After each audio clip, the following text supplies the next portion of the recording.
Smile, John. Okay. Good evening. We're in Studio 6A today, and it's June 18th, 2025, Wednesday, and it's my pleasure and distinct honor to be speaking and chatting with Mr. John J. Jeckovich. How are you doing today? Very good, thank you. You're looking well. Thank you. I heard you had lots and lots of visitors today. Yeah. You had Amber. Amber. How about all those pets? Who? What kind of pets did they bring to you today? Was that a llama? Yeah. Those llamas, those things are ugly, my God. Yeah. Really? Small baby ones, big ones. And what other kind of pets? They're in a farm out here somewhere. And Yeah, right some there. lady lives out there, brought them in. Show the people. And which ones did you like the best? I didn't like any of them. Oh, come on, John. You like those little lambs? They No. can You like the lambs? They weren't lambs, they're llamas. What about the turtle? They had all their rears taped up. Oh, yeah? Yeah. Wow. Was Amber here when the pets were here? Yeah. Yeah. Amber was here? So, how old were these llamas? They were babies and adults. They had farms out here somewhere. Yeah. The lady must have brought them in just to What show else- people. What besides llama they call macapaca? Alpaca. Was that one? Yeah, I think it was. Were they alpacas? Huh? Were they alpacas or llamas? Alpacas? Among what? Were they alpacas or llamas? Alpacas or llamas? Llamas. Oh, wow. And then there were baby goats. And which ones did you like the I best? didn't like any of them. You didn't? You're not much of a pet person? No. Would you interested in getting a cat, a dog for How about a turtle? No, they had turtles out there too. I don't know what the people are doing all this stuff in here now. I thought you liked turtles or fish. Yeah. So you didn't like the Llamas. llamas? No, they're baby llamas, big ones. They they all must be white? living out here somewhere. Yeah. Were they all white? Huh? Were they all white? Oh, yeah. How'd they look? The people? How the llamas look? Ugly. They look ugly. Yeah, I've seen a Ugly, couple yeah. snapshots of you. You remind me some of your relatives. Yeah. some of your The babies were small remind me too. some of your daughter-in-laws. Oh, They looked similar. But I heard Amber came in, and you had a nice time with Amber. yeah, Amber was good, yeah. What a gem! What refreshing to see this 20-some-year-old girl, Mr. Jeckovich's great-granddaughter, stopping by 3 to 5 times a week. It's just unbelievable. Amber's a full-time missionary. Yeah, to go back 7 o'clock for missionary. Yeah, Amber's a full-time missionary. She travels the world. There's not a continent she hasn't been on. And she's a full-time surfer, so she's busy between surfing and bringing the Bible. How's her Bible look? All worn out. That's a good sign. That's a good sign, having that worn-out Bible, Yeah. you know you're using it. But it's so refreshing to see young people today that have great empathy. Because empathy is the glue to civilization. Empathy is the glue to humanity. Without empathy, you don't have nothing, do you? Yeah. Without Just live it, empathy, yeah. you really don't have nothing. You can be any religion from A to Z, but as long as you have empathy, you have a really good start. You must have empathy. Empathy is the glue to humanity. Without humanity, you don't have nothing. So how are you feeling today? Good, very good. You're looking well. Yeah. I mean, there's so many text questions that come in. They're mostly about young people really wanting to start a business. And I know you had several businesses, and I guess the latest fad is opening up laundromats. Don't do it. Don't do it. Yeah. How about if they lived up north, opening up a snowplow business? Well, they probably get away better with that up there, yeah. get themselves a nice, You gotta have a Myers plow and a pretty good truck, four-wheel drive. get them a nice international 4x4 truck, Yeah, Myers plow. yeah, you're done. One thing about that equipment, for example, a Myers plow is generational. Yeah, You keep on changing the hydraulic fluid. yeah, There's nothing else really to maintain. yeah. That'll go 40, 50, 60 years, and a plow is a plow. I used to plow the alley out before noon, it was completely dry. Beautiful. Did the neighbors, I know you do that as a public service, did the neighbors really appreciate it? No, when you leave a furrow in front of their driveway, they get quiet about it. Wow. Yeah, that's amazing. Yeah, well, you never underestimate the stupidity of neighbors, I guess. Wow. How about construction business? Would you recommend youngsters getting construction business? What? Would you recommend youngsters getting in construction business? Where? Anywhere. They're looking, they can't make a living working, so they're trying to start a small business. How do you think a wallpapering business? Well, you gotta have the experience and you gotta have the customers, and I mean, you just can't walk in supposedly business. You gotta have the experience and the background for it. Because they're not making, young kids today aren't making enough money to survive. Well, They're working 2 or 3 jobs, and they still don't have enough money to buy a house, and they still don't have enough money to survive. I see it every day. Like, for example, things were much simpler.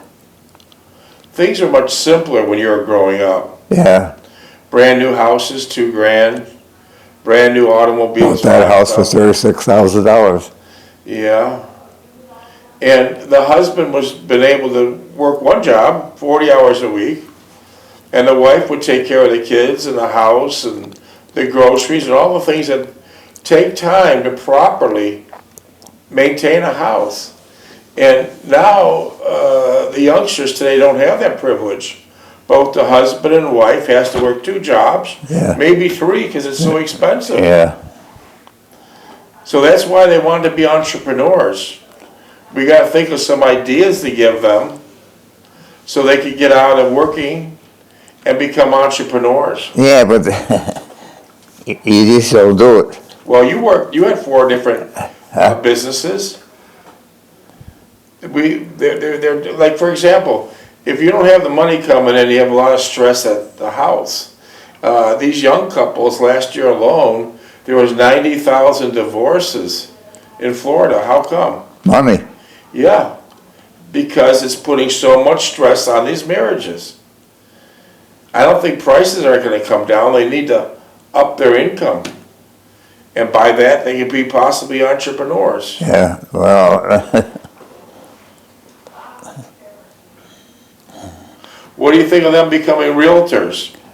really, that's a rough business. Okay. It's just Sunday afternoon in the house, empty house. What do you think of them becoming, say, carpet cleaners? Carpet cleaners? You did that with David, did you? Yeah, but what do you think? We're trying to find something for them. Well, How do you think it would be? huh? How do you think they'd do? We're trying to think of ideas right now to give young people. Well, they gotta get ready for the job. They gotta get the equipment ready. They gotta buy new equipment. What do you think about them opening up a pizza shop? Pizza shop. Well, they gotta be able to cook and they have experience with a shop. Well, I'm going to throw out a couple ideas because these young people desperately want to get to something else.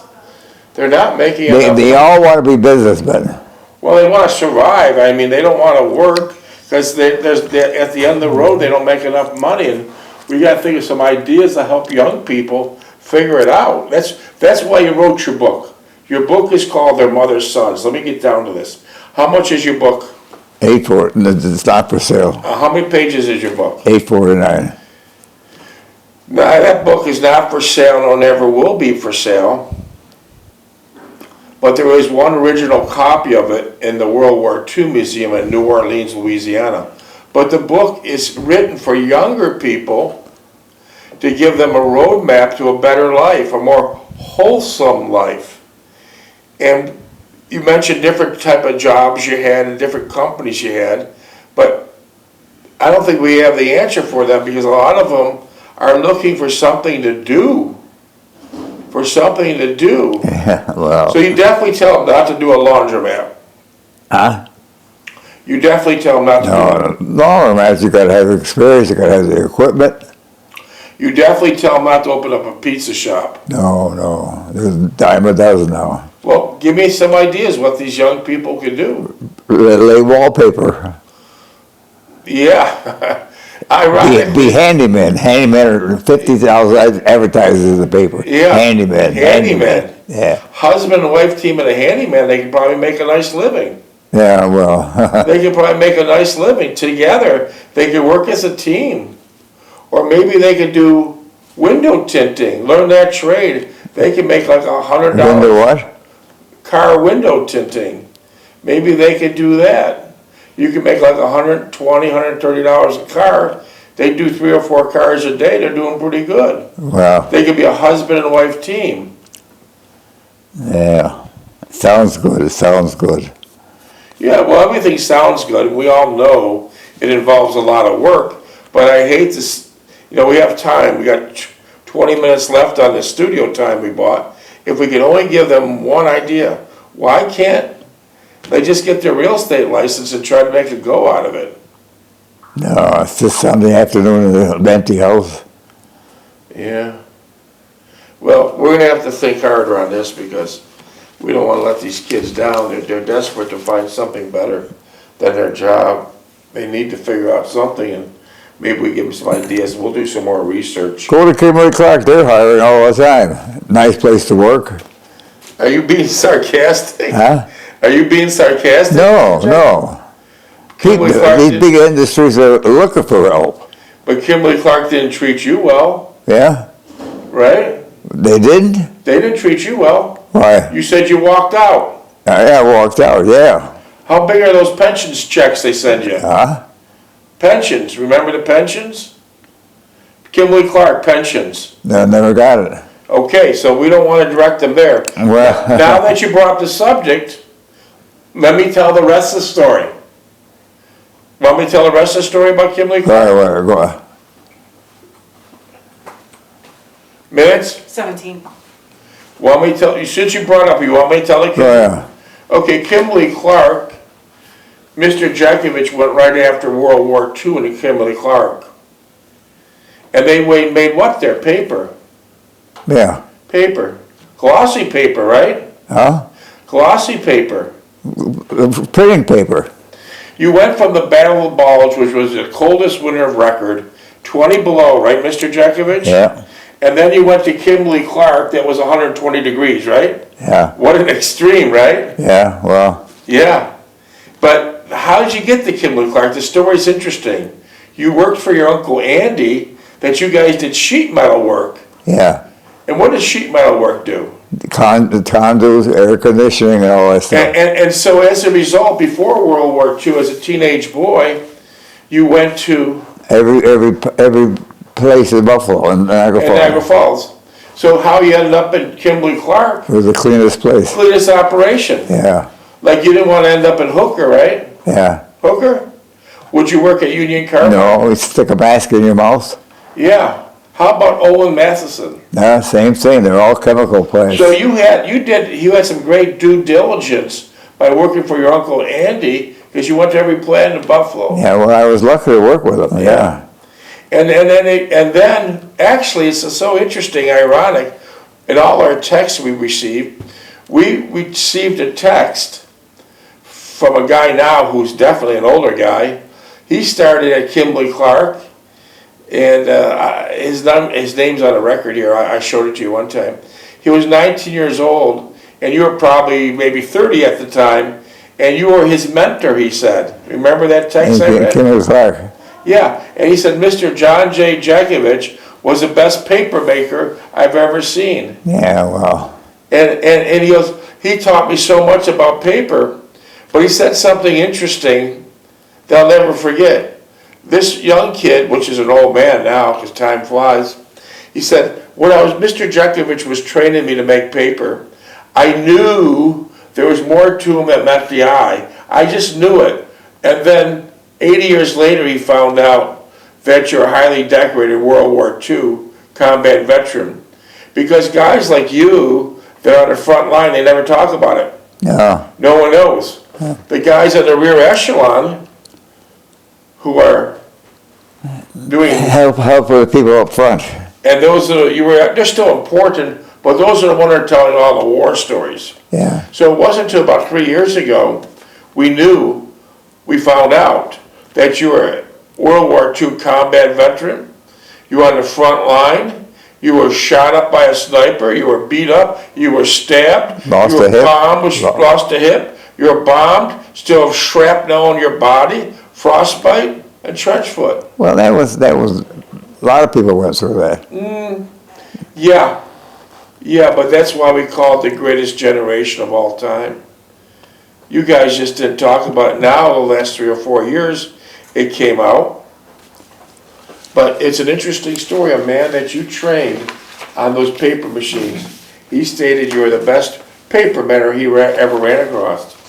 I don't think it's a nice day, so we're not going to continue with the Kimberly-Clark story. We just won't right now. That'll be another day.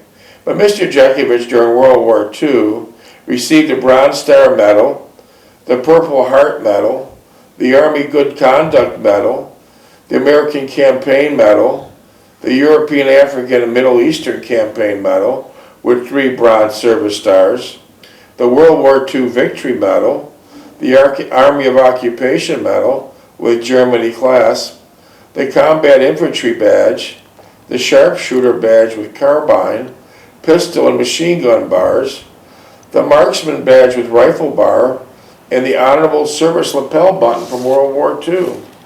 So he won a lot, but no one medals, but no one knew about it until 3 years ago, because his greatest generation here of all time, they don't talk. They don't need recognition from anybody because they know what they did. They did a wonderful thing. If it wasn't for people like Mr. Jeckovich, we would have no First Amendment rights. We would have lost the World War II, and we'd probably all be speaking German. And if it wasn't France got taken over by the Nazis very, very quickly.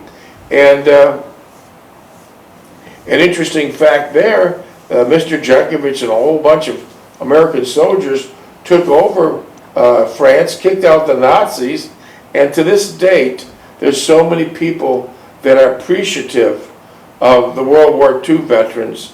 Just out of the clear blue sky the other day, we had a World War II we had a young kid, about 25 or 30, standing in front of the Eiffel Tower.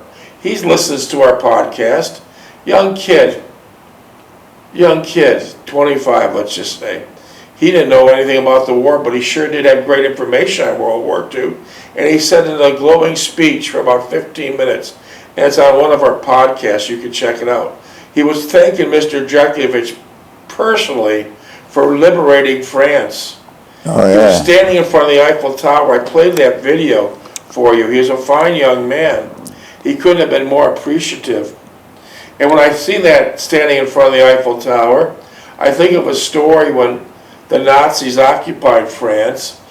Adolf Hitler wanted to go to the top of the Eiffel Tower, and the French guys that run the operation there told Adolf Hitler's crew that the elevators are busted, so they have to walk on. All the flights up there. And it's also another miracle that all the beautiful Catholic churches and cathedrals in France weren't destroyed during World War II.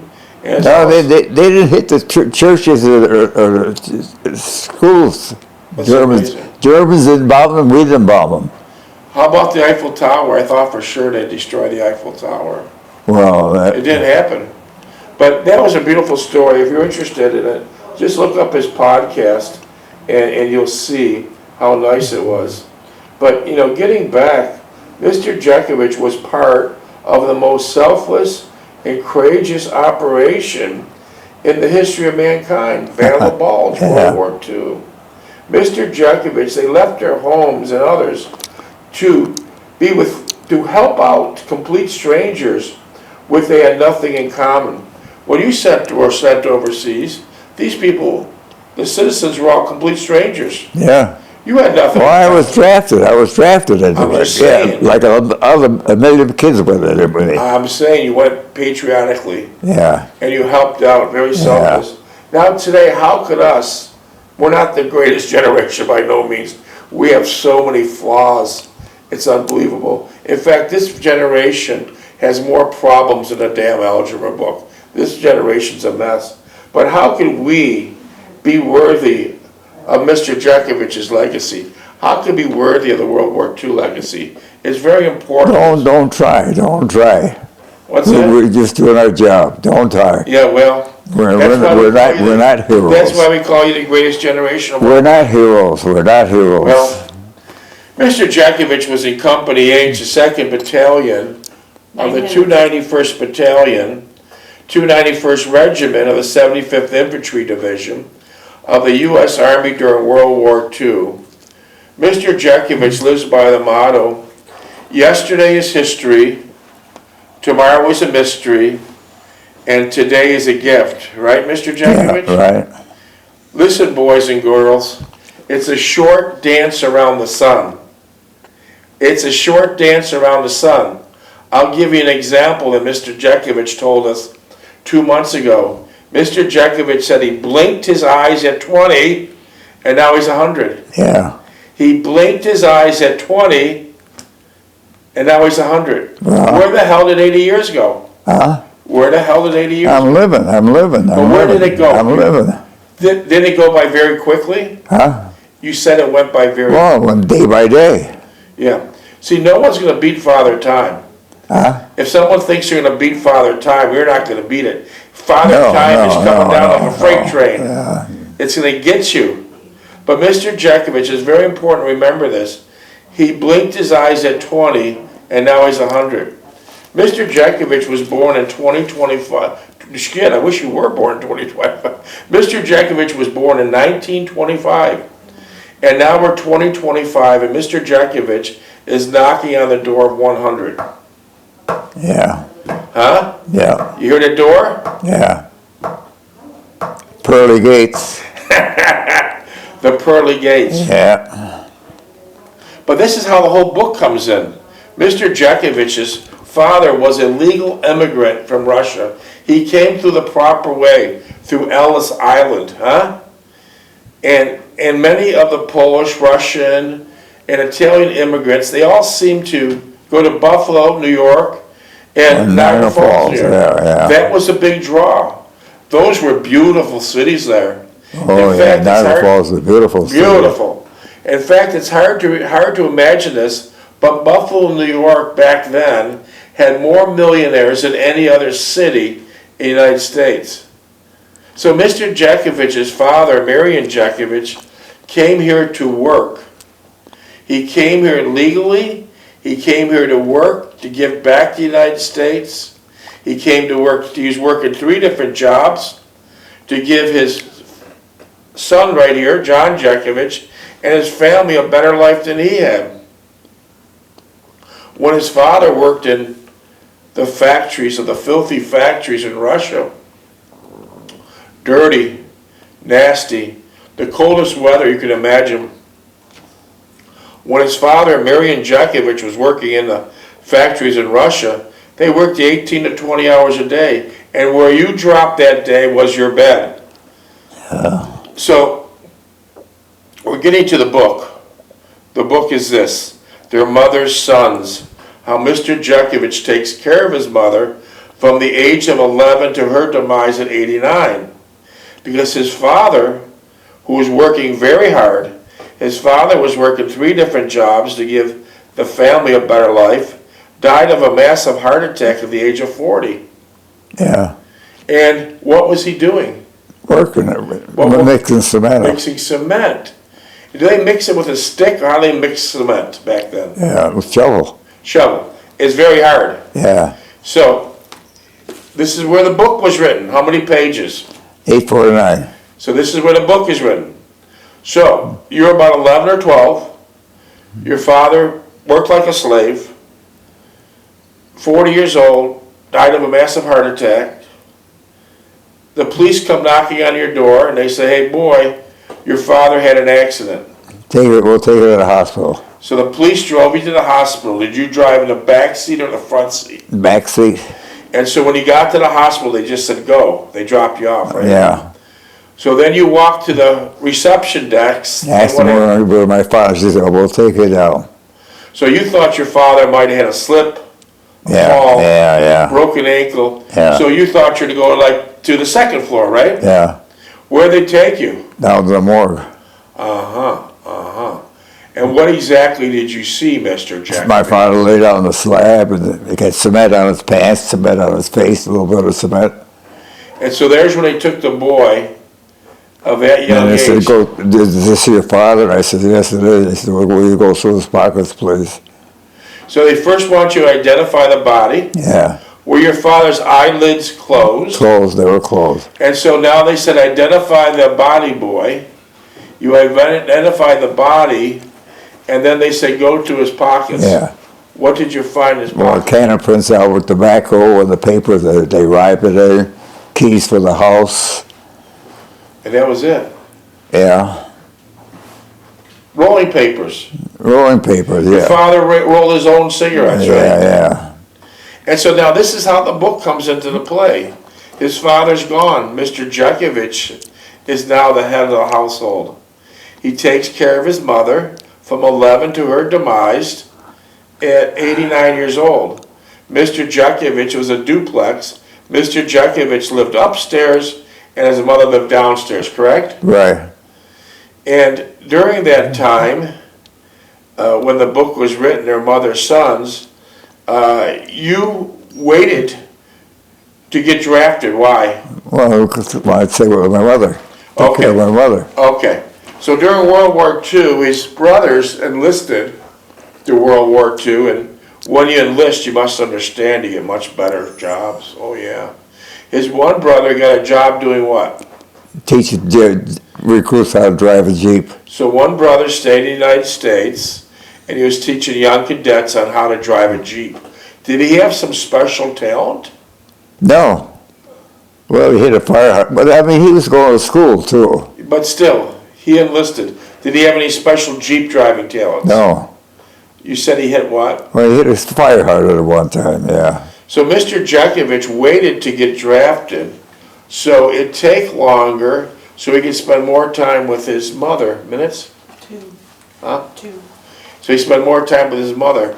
So during World War II, once you get drafted, you're pretty well screwed, because they're going to send you to the front line, and that's exactly what they did with Mr. Jeckovich. They sent him to the front line. Well, they don't. It's not that good. When you get it drafted, you take IQ test, see how smart you are, what you're capable of doing, and they try to put you in that category. But they needed people desperately on the front line. But they needed people that were experienced and know what they were doing. What kind of experience could you have at 18 or 19? Remember, he was flying first. Yeah. We didn't talk about You that. did start flying, but then they shipped you over to the front line. What were you flying, John? Huh? What planes were you Did you flying? training on? What planes were you flying? Flying? 17. So you I only fly it back and forth, you yeah. started off with that, but then they desperately needed soldiers on the front line. What do they call? What's the code for teenagers? 33s. 33. And they put all those teenage boys. How many minutes? 1 minute. Where were you training to fly the B-17? What city were you in or town? Kansas.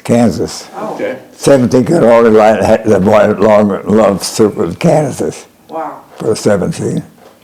So during World War II, there were 16,400,000 young boys and girls that were participating and fighting in World War II.